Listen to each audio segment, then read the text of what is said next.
In Formula 1, winning is incredibly difficult. The average driver is considered lucky to win even a single race in their entire career. And yet, that doesn't stop the hundreds of hopefuls climbing up the motorsport ladder, all of them chasing the same dream: winning a Formula 1 Grand Prix. Ask almost any driver which race they want to win the most, and the answer is always the same: their home race. Every year, the championship comes to their country, the grandstands fill with fans waving their flag, the media attention doubles, friends and family show up, and for one weekend, an entire nation is watching their driver. Sometimes, the pressure creates something special. Senna has won! Vencedor! Winner! Ayrton Senna in Brazil! But other times, history shows us that the home race can be just as cruel as it is triumphant. Because for every driver that conquers their home Grand Prix, there are many others who simply can't make it happen. No matter how strong the car is, no matter how good the driver is, something always seems to go wrong. Almost as if the race itself is cursed. In this video, we're going to take a look at 6 of the most shocking examples of drivers who couldn't catch a break at their home event. Stories of bad luck, heartbreak, and pressure so overwhelming, it starts to feel less like a coincidence, and more like a...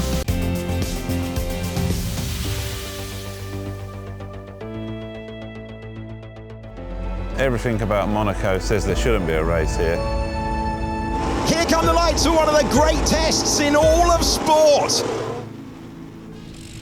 Our first example comes from a current driver on the grid. Few drivers understand the pressure of a home race better than Charles Leclerc, because, unlike most drivers, his home race runs directly through his hometown, the Monaco Grand Prix. Monaco is the smallest and tightest circuit on the Formula 1 calendar. The streets are narrow, the barriers are very unforgiving, and mistakes are punished instantly.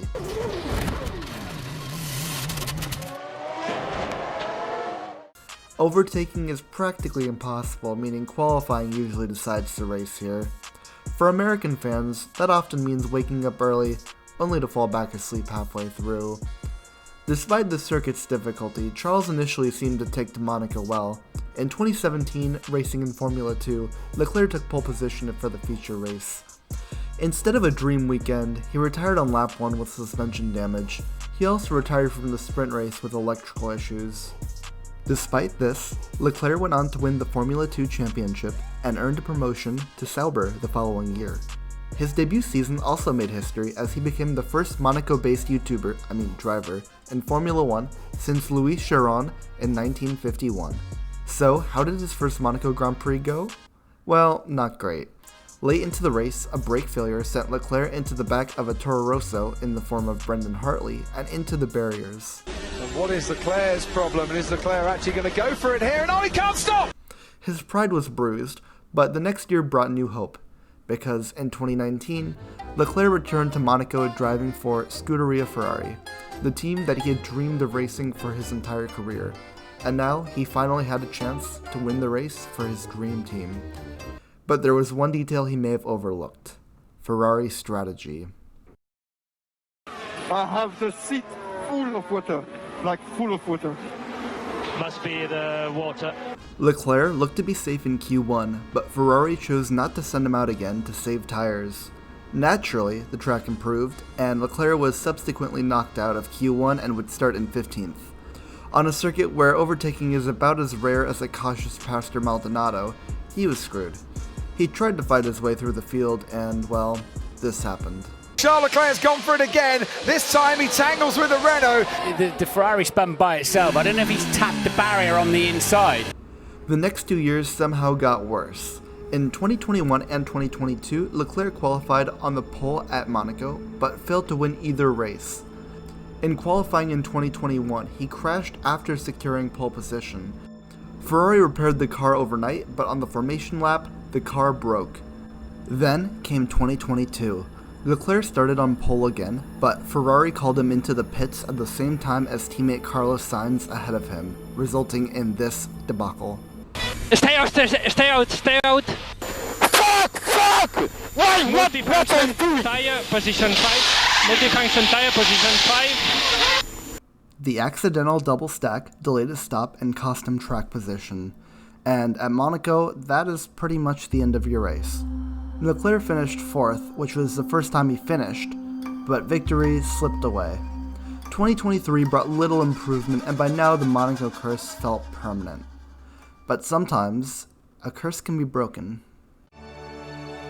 In 2017, Charles Leclerc lost his father, and in his final days, he told his father a white lie, that he'd made it to Formula One, that he'd signed the contract. It wasn't true then, but his driving has made it true now, and look what he's done with the opportunity. The grandstands he saw built as a kid growing up now rise for him, and for the first time in 93 years, this fabled race is won by one of their own. Charles Leclerc wins the Monaco Grand Prix. We won it.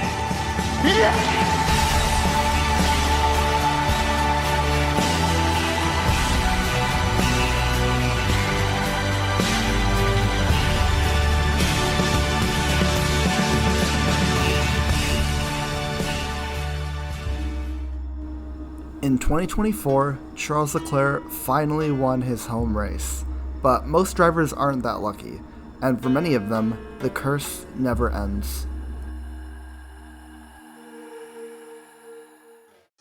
As they come out of the last turn, and a spin there, and that is Frentzen. My goodness, Heinz-Harald Frentzen. It's Villeneuve, Murray. It's Villeneuve. It's Villeneuve. Jacques Villeneuve, son of Gilles Villeneuve, is widely regarded as one of the weakest Formula One champions in the history of the sport. In his rookie season, he finished second to his dominant teammate Damon Hill, and then he won the title in his second year in 1997. He was a very crash-prone driver, and was pretty controversial off the track even to this day. But at the end of the day, he is one of only 35 drivers who can say he's won a world title, which is no unimpressive feat. However, his championship season in 1997 was unfortunately the site of where the curse first struck him. It's round 7 of the 1997 season, and the championship is currently a two-horse race between Villeneuve and the ever-looming Michael Schumacher. Villeneuve has the better car, with 3 wins in the first 6 races, but also has 2 crashes and a mechanical failure thus far. But he has finished second here in his first year in 1996, so he's pretty confident in the race car. He qualified second behind title rival Michael Schumacher, and didn't crash on lap 1 like he had done twice this year. However, that record was very short-lived. Villeneuve breaks from 300. He turns in, and he's spun it. He spun it on his own, and he's gone into that wall pretty hard. The Wall of Champions, as it would come to be named, has claimed many victims over the years. But it's ironic that the circuit that has his surname is the one that bit him so hard. Because while this race ultimately didn't matter in the grand scheme of the season, as he would ultimately win the championship, it did kick off a trend of races for Villeneuve struggling in Canada, because it wasn't just 1997. In 1998, he was battling for the lead with Giancarlo Fisichella when this happened. Fisichella for the lead. Fantastic, incredible, and into the gravel trap. That was predictable. Jack Villeneuve goes off, and Fisichella rejoins. Schumacher goes up into second place, and up into third place goes Damon Hill. In 2000, he collided pretty big with Ralf Schumacher, causing both drivers to retire. He was later given a 25-second penalty, as well as some harsh words from his fellow race car drivers. In 2001, 2002, and 2003, he had mechanical failures in every single running of the Canadian Grand Prix, and was subsequently kicked to the curb and didn't have a ride for 2004. Well, he did actually. He had a ride at the end of the season, but not for the beginning. In 2006, he was again involved in another crash. Villeneuve struggled at Canada, and hitting the Wall of Champions was probably the most famous crash of his. Oh wait, you think I'm talking about the spin in 1997? I'm not. Because he did the same exact thing in 1999. The bench wants the news. Then Villeneuve out. And this is the jinx part of the circuit for Villeneuve, because it's where he went out exactly the same place 2 years ago in the Williams. Yeah. He's done it wrong again.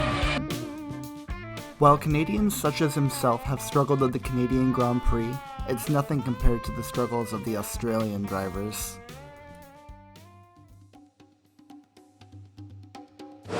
Oscar Piastri, the home favourite, has hit the wall. He said he's okay, but extraordinarily, we've already lost a McLaren from this race. Oscar Piastri's spin at the Australian Grand Prix was the catalyst for this video, and it also extended what might be the longest home race curse in Formula 1 history, the Australian curse. Several Australian drivers have competed in Formula 1 during the modern Australian Grand Prix era, and somehow, none of them have ever stood on the podium at home. Oscar Piastri is just the latest victim. In 2025, while chasing his teammate through the rain, Piastri ran wide and spun off the circuit, which was another promising run which ended in frustration. But previous Australian drivers have been just as unlucky. For example, during the first modern Australian Grand Prix in 1985, former world champion Alan Jones experienced the curse firsthand. He stalled his car on the grid and fought his way back towards the points. He was 6th before his car failed on him anyway. Then there's Mark Webber. Webber famously finished 5th on his Formula 1 debut at Australia in the tiny Minardi team, one of the most improbable results in Formula 1 history. But despite later driving for competitive teams like Red Bull Racing, Webber never managed to replicate that success at home, but his best finish remains 4th place. The driver who came closest to breaking the curse was Webber's successor. It gives me great pleasure to announce that our new driver for the 2014 season, Daniel Ricciardo. In 2014, Ricciardo had just been promoted from Scuderia Toro Rosso to Red Bull, and expectations were high, and he delivered immediately. In wet qualifying, Ricciardo stunned the paddock by putting his car second on the grid. On race day, he surged past Lewis Hamilton and settled into second place behind Nico Rosberg. Lap after lap, Ricciardo held off pressure from Kevin Magnussen and Jenson Button in the McLarens. When the checkered flag fell, the crowd erupted. An Australian driver had finally finished on the podium at home. Except not quite. Hours after the race, the FIA disqualified Ricciardo for a fuel flow violation. Red Bull appealed the ruling, and the Australian fans waited nearly a month for the verdict. And on April 14th, the appeal was rejected. Ricciardo's podium was gone, as with it, the closest an Australian had ever come to breaking the curse. To this day, the best finish for an Australian driver at their home Grand Prix remains 4th place, which is shared by Webber, Ricciardo, and now Piastri. Despite Ricciardo's many podiums and race wins throughout his career, the one that he really wanted never got to happen. The Australian curse is interesting because it's several drivers sharing the same curse at the same racetrack, but what happens if the entire field shares the curse over the course of a year?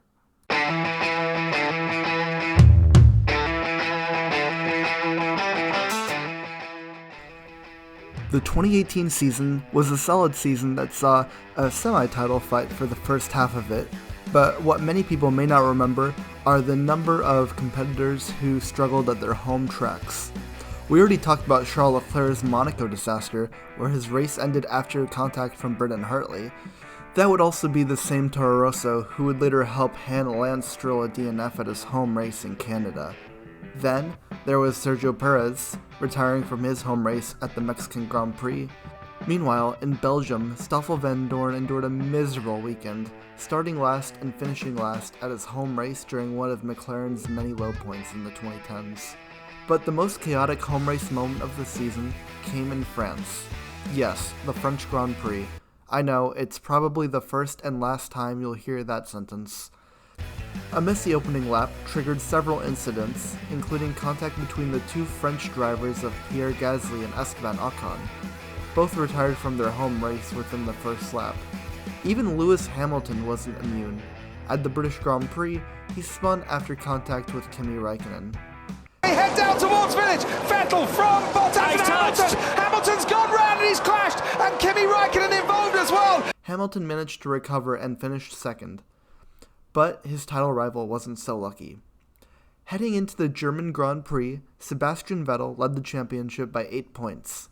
The title fight between Vettel and Hamilton had been incredibly close, and many believed Vettel might be the one to finally end Mercedes' hybrid-era dominance. Qualifying only reinforced that belief. Vettel took pole position, setting the lap record at Hockenheim. Meanwhile, Lewis Hamilton started 14th. The race looked firmly in Vettel's control as he led comfortably, regaining the lead after a brief swap with teammate Kimi Räikkönen, and by lap 51, Ferrari were holding a commanding lead. The race seemed to be over. But on lap 52, Sebastian Vettel, he has been leading almost from start to finish, but now he's out of this race.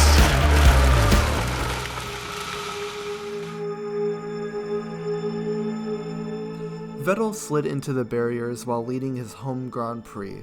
Many fans still point to this moment as the turning point of the 2018 championship.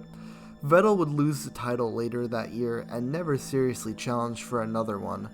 Hamilton and Mercedes would continue their hybrid-era dominance for several more seasons to come. For many drivers, in 2018, their home race simply didn't go to plan, but strangely enough, no driver struggled in Brazil that year, because there wasn't a Brazilian driver on the grid. And honestly, that might have been a good thing, because Brazilian drivers have a very complicated history with their home race. But Rubens Barrichello comes through. He's not going to let Michael through, is he? No, they're going to... Yes, he is! I do not believe it! Rubens Barrichello, perhaps the most famous number 2 driver in Formula 1 history, certainly has had his moments. A race winner, a quick driver, and a loyal teammate, he was almost the complete package. Exactly the kind of driver most teams would want. Except perhaps at the Brazilian Grand Prix. In his first 11 seasons from 1993 to 2003, Barrichello finished his home race 1 time. He recorded 10 DNFs, including an incredible 9 consecutive retirements from 1995 to 2003. His first few DNFs, in 1993 and 1995, came from mechanical failures, but in 1996, he had his first real shot at a win. Driving for Jordan, Barrichello ran competitively near the front of the field, battling for second place for much of the race, before spinning off into the gravel. After that season, Barrichello made the bold decision to leave Jordan and join Stewart. Unfortunately, the team struggled with reliability, and Barrichello retired with mechanical failures between 1997, 1998, and 1999. Proved to be a pretty bad decision. But then came the move that seemed destined to break the curse: Ferrari. If Barrichello could drag a Jordan towards the podium, then surely a Ferrari would finally deliver a result at home. At Ferrari, the struggles seemed to get worse.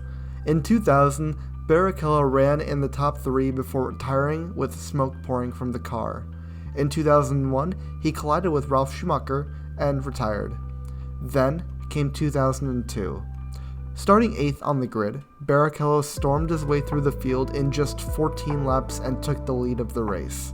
He had tremendous pace and was looking like he would be the dominant driver of the day. And then another mechanical failure. But 2003 looked to be his year, where everything would finally come together. Barrichello started on pole at Interlagos in the rain, and looked like a serious contender for victory. Does he take a pole position? Yes! The start didn't go so well, and he lost several positions early, but as the race unfolded, he bravely fought his way through the field again. The rain intensified. Cars spun, drivers crashed, and the chaos of the 2003 race unfolded all around him. If you want to check that out, there are a lot of videos on the internet. I personally like Josh Revel's 2003 analysis. And on lap 45, Barrichello passed David Coulthard to take the lead of his home Grand Prix. For one perfect lap, the Brazilian fans finally watched as their driver led the race and was destined to take the win. Yeah, oh, he's slowing, is he? Yes, he is. He's slowing, Rubens Barrichello. I don't believe it. He's retired here 8 years in a row. He was leading here last year and this happened. Coulthard goes past him. Räikkönen goes past him. Ralf Schumacher goes past him. And you hear that thump That's thousands of hearts in Sao Paulo in the grandstands hitting the floor. Rubinho is out of the race. Oh my goodness. Nobody can be that unlucky. What can you say? That's the 9th straight year he's retired here, and he had it won. The engine failed. Barrichello's 9th consecutive retirement at his home race was perhaps the most painful of them all. No matter the car, no matter the team, something always seemed to go wrong. He finally broke the streak with his first podium in 2004, though that result came during Ferrari's utterly dominant 2004 season. But the rest of his results at Interlagos never quite lived up to his overall career. Barrichello finished modestly in 05 and 06, suffered another engine failure in 2007, and in 2009, driving for Braun GP, he even started on the pole. For one moment, it looked like the curse might finally end, but late in the race, a puncture destroyed his chances. The remaining races he ran, in 08, 2010, and 2011, were largely forgettable finishes outside the top 10. For a driver with 68 podiums and 11 wins, to struggle this badly at any track would be painful, and to struggle like this at your home track must be absolutely crushing.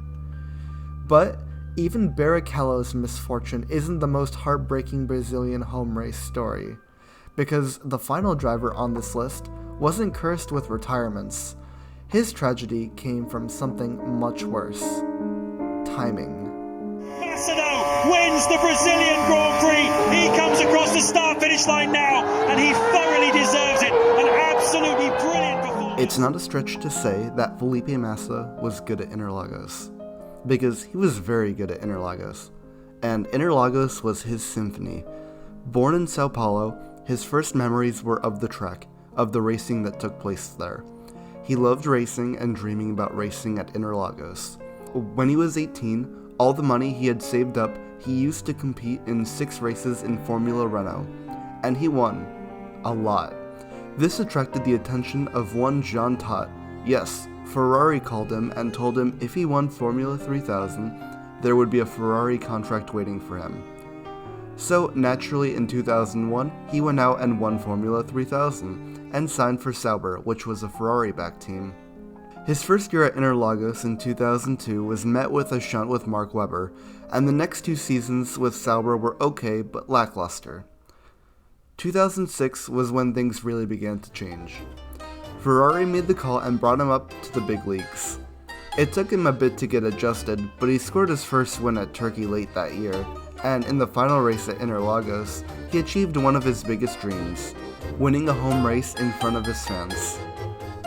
In 2007, Massa was a bit behind the 3-way Raikkonen-Hamilton title fight and opted to play rear gunner, finishing second to Raikkonen in the race, a race that Ferrari utterly dominated, with Alonso, the nearest non-Ferrari driver, nearly a minute behind them. In 2008, Massa knew it was his year. His season had mistakes, but come Interlagos, he was in the title fight, 7 points behind Lewis Hamilton. Massa and Ferrari had been amazing at Interlagos the previous year, so they were the clear favorites for this season to win the race. And in qualifying, it was looking good. Massa had qualified first, and Hamilton was down in 4th. Hamilton needed to finish 5th or better to beat Massa, so really this was Hamilton's race to lose, more than Massa's to gain. Massa started strong and jumped out to a lead, and held strong, while Hamilton struggled, holding around 4th or 5th most of the race. The weather was mixed, with multiple rainy periods in the race and multiple dry periods. However, on lap 36, pit stops began occurring. Timo Glock, for Toyota, fully fueled for the end of the race, followed by Massa, Hamilton, and the rest of the front runners. Massa retook the lead after the stops, and Hamilton was in 4th as the end of the race approached. However, weather and strategy was still a factor. Vettel was closing in on Hamilton, and the rain was in the area. Rain fell, and Hamilton and Vettel came in the pit while Glock stayed out to take 4th, having nothing to lose and everything to gain. Hamilton and Vettel rejoined in 5th and 6th, but Hamilton went wide and dropped a place, promoting Massa to champion. As Massa crossed the line in 1st, he and Ferrari cheered. But, as we all know, we all heard the famous call. Raikkonen's third, and is that Glock? Is that Glock going slowly? It is, That's it's Glock! Oh my goodness me! Hamilton's back in position again! For Felipe Massa to be crowned the world champion for seconds before it was snatched away from him on the final corner, that is one of the cruelest things I have witnessed in Formula One. You can debate the controversies surrounding that season, the politics, even the infamous scandals that surround it. This is a driver who grew up dreaming of this track, winning yet losing in one of the worst ways imaginable. Even though he may have won, there wasn't a single happy Brazilian fan in the stand that day. 100,000 local hearts sink in the grandstands. It's handed the place back to Hamilton. It's fitting of the curse that not only would this be a crushing moment, but Felipe Massa would never win another race after this one. In 2009, he suffered an injury and a hard crash at Hungary and missed out in Brazil. In 2010, he had a wheel nut installation problem after proclaiming he would win the race to help his teammate Fernando Alonso in the title fight. He finished 15th. The bright spots were there, yeah, 2 third-place finishes in 2012 and 2014, but the snake-bitten races struck too, such as his disqualification in 2015 and in 2016, where, in what was believed to be his final season, he crashed near the pit lane. Oh, and there is Felipe Massa in his final Brazilian Grand Prix. Felipe Massa won't see the checkered flag. While walking back, he was given thunderous applause by the fans and crew members in an emotional farewell. It was a fitting end for a driver who had loved Interlagos so much. Until he decided to race for another season, which kind of ruined the moment, but hey, money is money, right? So maybe he wasn't the most cursed driver, but for these deep moments, I find Felipe Massa to be quite fitting to put on the list. And there you have it, my 6 examples of curses I would put on here. Let me know if there are any cursed drivers out there I missed, and I hope if you're ever in Formula One, you never have the home race curse. Thanks for watching, don't get cursed. I'll talk to you later.